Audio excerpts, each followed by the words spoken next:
Hi, I'm Hazel. We're back at Saturday again, which makes it time to sit down and catch up on the WoW news of the week, what I've been up to, and answer some of your questions. This week in WoW news, we got some exciting word on the GCD front, with the unveiling of abilities coming back off of the GCD in Shadowlands. A blue post went up this week with a list of abilities that are going to be coming off of the GCD in the Shadowlands pre-patch, along with a write-up explaining kind of the philosophy behind what they feel belongs in the GCD and what does not. To summarize, they think that abilities on the global cooldown should feel compelling as standalone actions, whereas cooldowns that really do nothing but enhance your future subsequent button presses and actions, those are things that make more sense to take back off of the GCD because it feels bad to just spend a bunch of time pressing buttons before you get to press any buttons that do things. They did mention that this list is both tentative and early, so it's possible that we see more additions before Shadowlands comes out. I'm sure that there are a few more abilities that deserve to make it onto the list, but this is a fantastic start and should go a long way towards making some classes feel a little less clunky and a little smoother heading into combat in Shadowlands. Over in live server news, the impressive influence reputation buff is back onto live servers for the month of September. So if you missed this last time, this is a 100% reputation gained bonus to BFA and Legion factions. Last time it did not include the 8.3 factions. We weren't able to get extra Rajani and Ultima Cord rep, but this time we can. So if you are still working on BFA flying, if you're working on Legion Paragon cache mounts, if you just want to farm raw gold through farming BFA Paragon caches, if you're trying to unlock allied races and you need them this instant and you cannot possibly wait until pre-patch. Lots of good reasons to be farming rep right now with that buff, so that is good news. Be advised, though, on that allied race point, that in the pre-patch, they are removing the reputation requirement from all currently available allied races. You will still need to do the questing achievement part of it, where you do the questing campaign for that race, but you will no longer need to get the reputation, so I wouldn't push yourself too hard to try to get that when it's going to be not an issue anymore in like just a couple of weeks. On the topic of Prepatch Date, we still don't have one yet, and that's a little bit surprising. I thought for sure by the end of Gamescom they would have said something, but no word yet.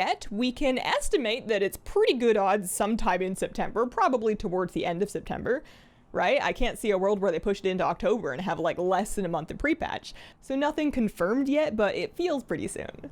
Other exciting things going on this week. The next short came out, Afterlives Maldraxxus released this week. We're going to get the Night Fae one next week, and then the Revendreth one will be the week after that.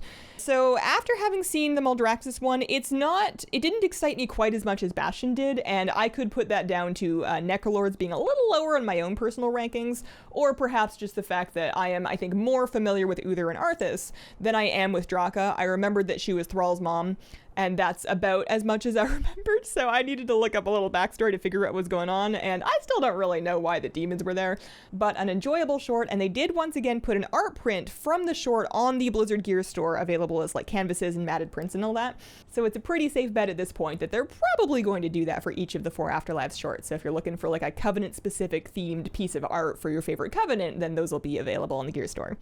And in my life in WoW this week, I have been majorly just kind of cleaning up the last of the loose ends that I wanted to do before BFA is over. So I got the last 2 Island Expedition mounts that I needed.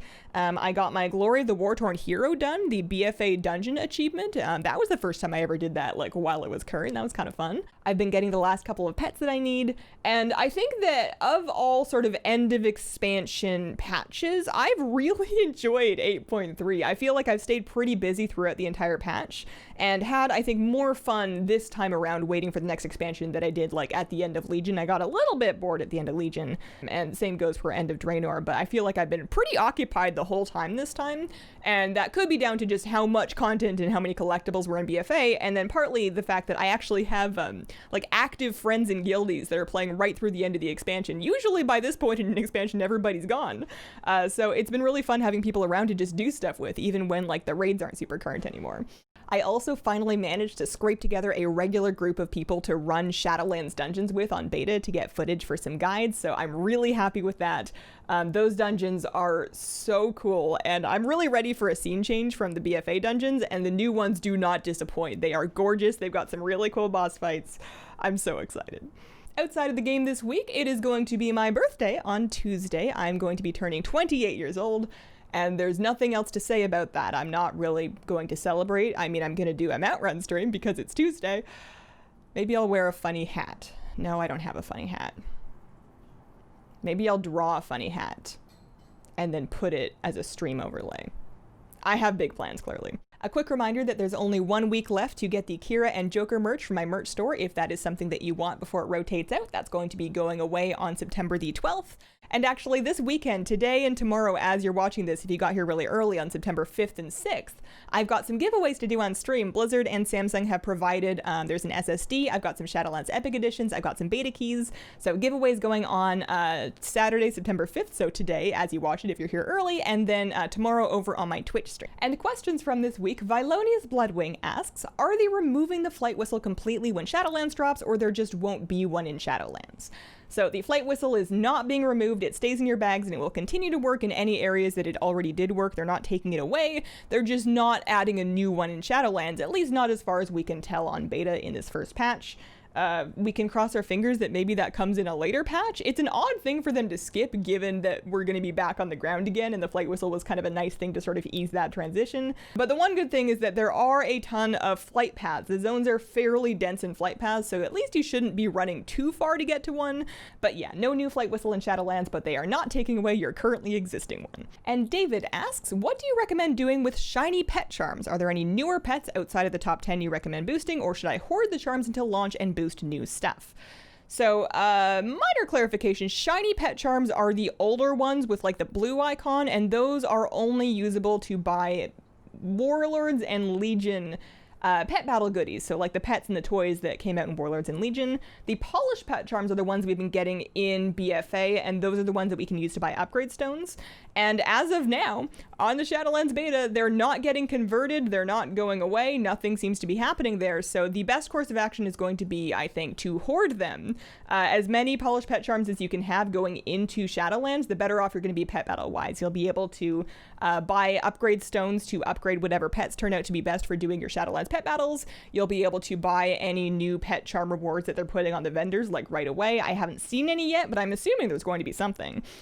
So yeah, as of now, no reason not to hoard your polished pet charm stocks. It does not look like they're doing another conversion, and it would be kind of mean and strange for them to sneak one in last minute, but I'll keep an eye out for it. And that has been my week. Thank you very much for watching. If you have a question you would like me to answer on one of these news videos, please leave it in the comments of the most recent one and include the word question to help me find it.